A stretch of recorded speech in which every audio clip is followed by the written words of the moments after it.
Okay, Crudebaker video. Walk around. 1946 Studebaker M16. Formerly a septic service truck.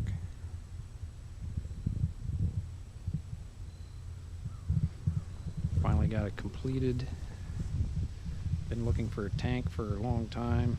Found the perfect tank. Fit just right on the money.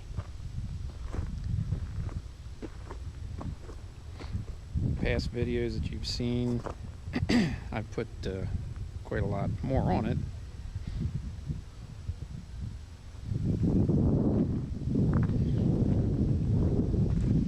The truck originally started as a 12-foot flatbed, dump flatbed. I bought it at an auction. Septic company must have used it to haul like the concrete tanks to the sites for septic tanks. I of course got rid of everything, the whole drive line. It's probably been a dozen years ago since I bought it. I saved the front sheet metal and the cab.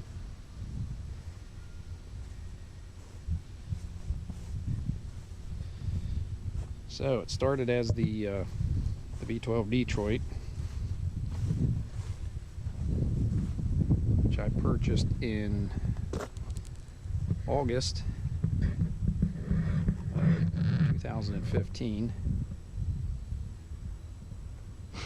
Came from out in Pittsburgh. I'll open it up here. Bear with me.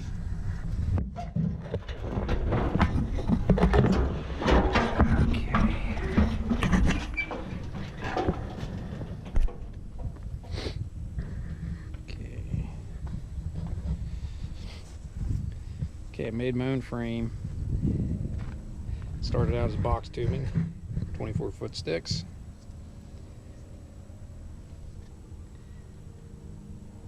I used International school bus axles, front and rear. So it's a 4-wheel disc juice brake setup. Tried to keep it as simple as I could. I had to swap the spring setup from right side to left side and vice versa to fit around the engine.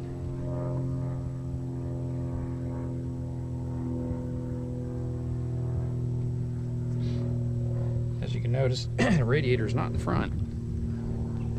The radiator's in the back. It's in between the frame rails.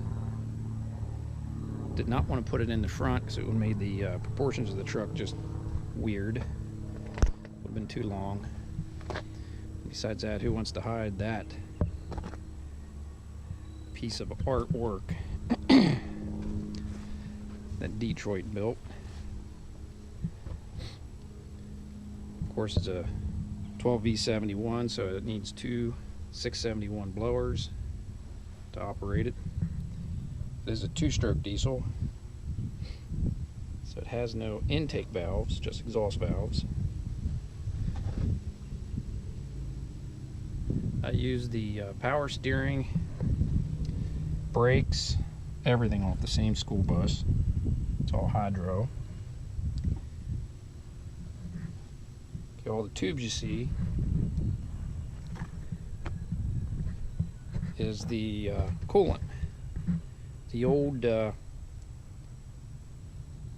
water pump that was on a V12. It's huge, and to leave that on this truck, it would have stuck out through the headlight opening on the thing. So I found out how to basically just get rid of it. Put another pulley on it, and I found a 353 water pump in the yard.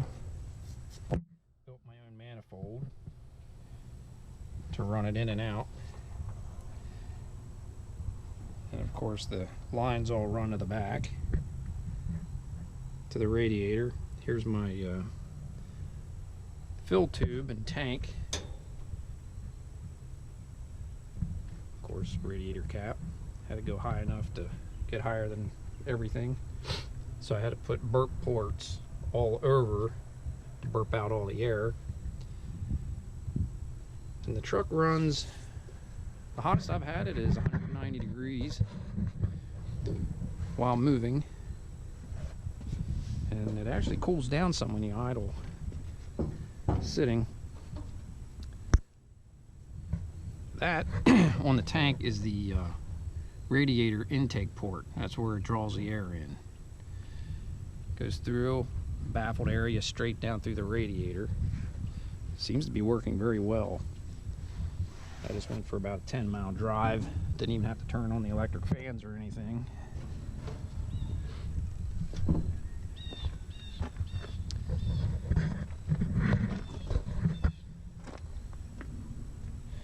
Tank's an old diesel tank I bought from a guy who owned a porta potty service here in York County, PA. It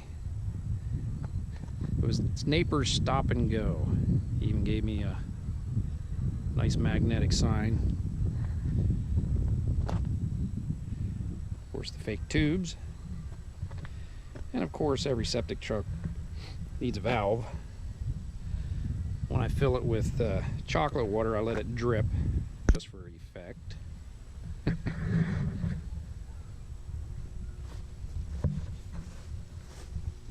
Fuel tank is in the back, still in its same location it was in the other videos.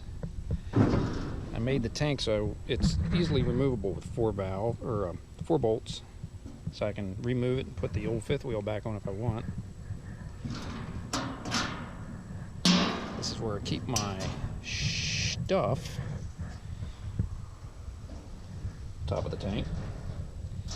Store everything I want in there. Go to shows.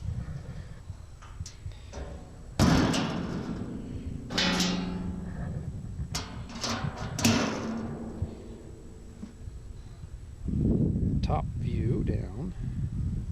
Of course, one thing nice about a rat rod, you can't walk all over it. Doesn't matter.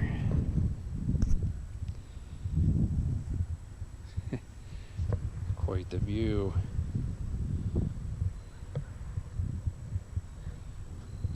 This also opens up to fill the fuel tank. Comes right up there. Let's see if I can do this without killing myself.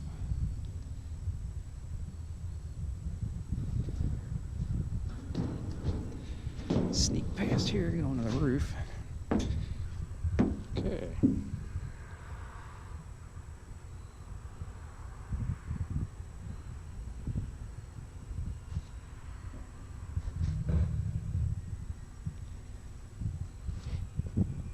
Been actually 1 year now since I started building it,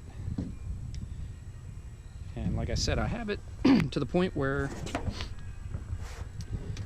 it's where I want it to be.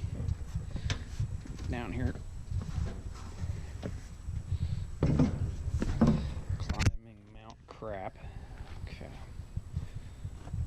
close up the front again. Pardon me.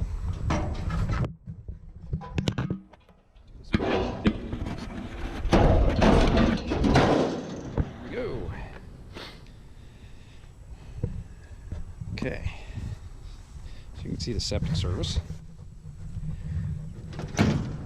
Okay, interior, custom seat.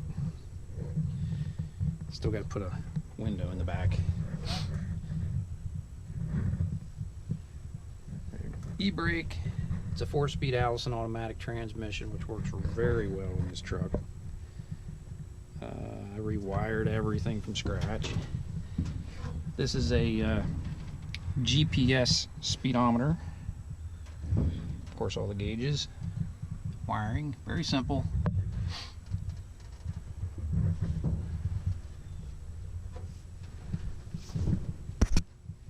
I guess we should go underneath. Okay. There you go at the business end.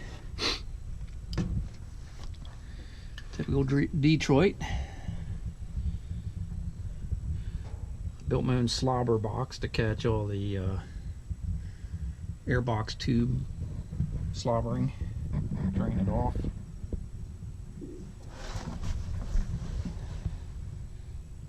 These are coolant lines. Back in. Here's the radiator. Looking up in. Drive shaft transmission out of a fire truck. Here's the e-brake. Parking brake. And back behind all that is the batteries. See that or not. Of course, the bottom of the tank.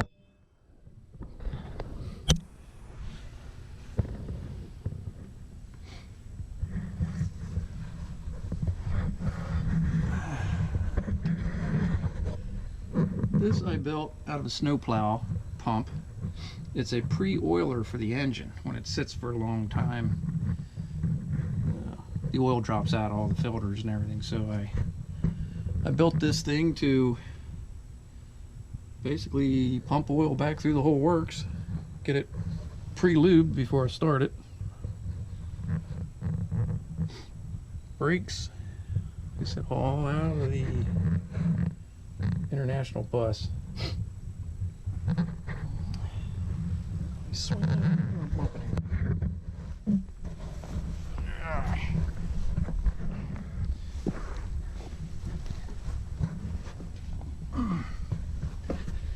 Running boards are the old barn wood from a friend of mine's barn they tore down. I shouldn't say tore down, they resided. So, I guess that's the nickel tour.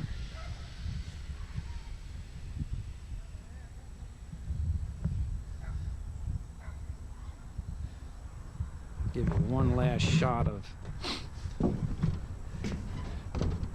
looking down from the roof. It's just neat. There we go. It's just so cool.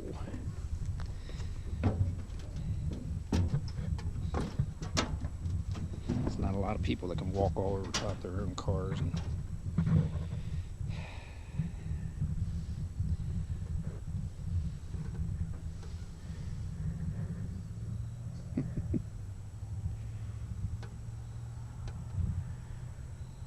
okay. Thanks for watching.